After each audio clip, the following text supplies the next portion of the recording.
ते तं भुक्त्वा स्वर्गलोकं विशालं क्षीणे पुण्ये मर्त्यलोकं विशन्ति एवं त्रयी धर्ममनुप्रपन्ना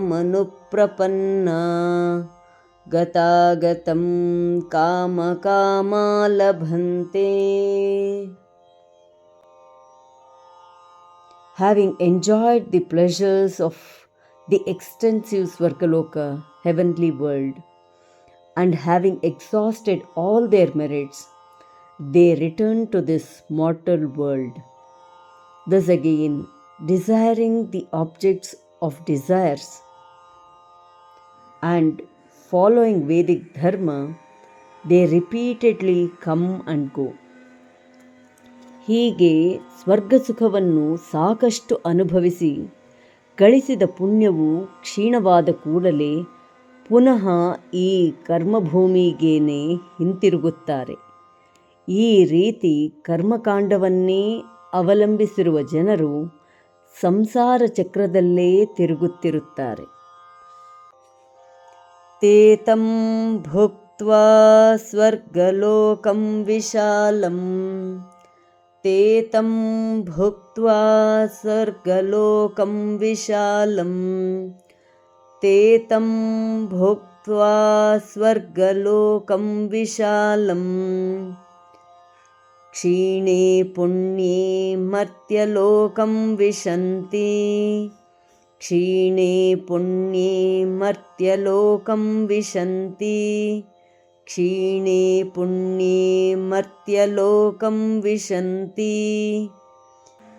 ते तं भुक्त्वा स्वर्गलोकं विशालं क्षीणे पुण्ये मर्त्यलोकं विशन्ति ते तं भुक्त्वा स्वर्गलोकं विशालं क्षीणे पुण्ये मर्त्यलोकं विशन्ति ते तं भुक्त्वा स्वर्गलोकं विशालं क्षीणे पुण्ये मर्त्यलोकं विशन्ति एवं त्रयी धर्ममनुप्रपन्ना एवं त्रयी धर्ममनुप्रपन्ना एवं त्रयी धर्ममनुप्रपन्ना गतागतं कामकामा लभन्ते गतागतं कामकामा लभन्ते गतागतं कामकामा लभन्ते एवं त्रयी धर्ममनुप्रपन्ना गतागतं कामकामा लभन्ते एवं त्रयी धर्ममनुप्रपन्ना गतागतं कामकामा लभन्ते एवं त्रयी धर्ममनुप्रपन्ना गतागतं कामकामा लभन्ते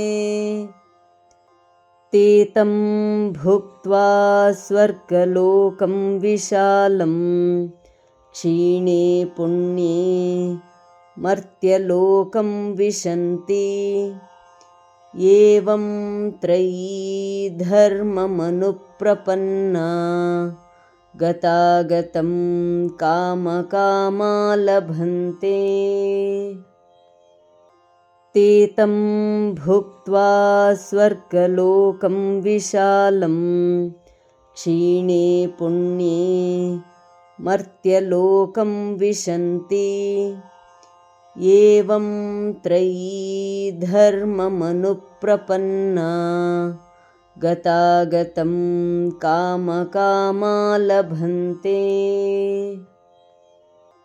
ते तं भुक्त्वा स्वर्गलोकं विशालं क्षीणे पुण्ये मर्त्यलोकं विशन्ति ಏವಂ ತ್ರಯೀ ಧರ್ಮಮನುಪ್ರಪನ್ನಾ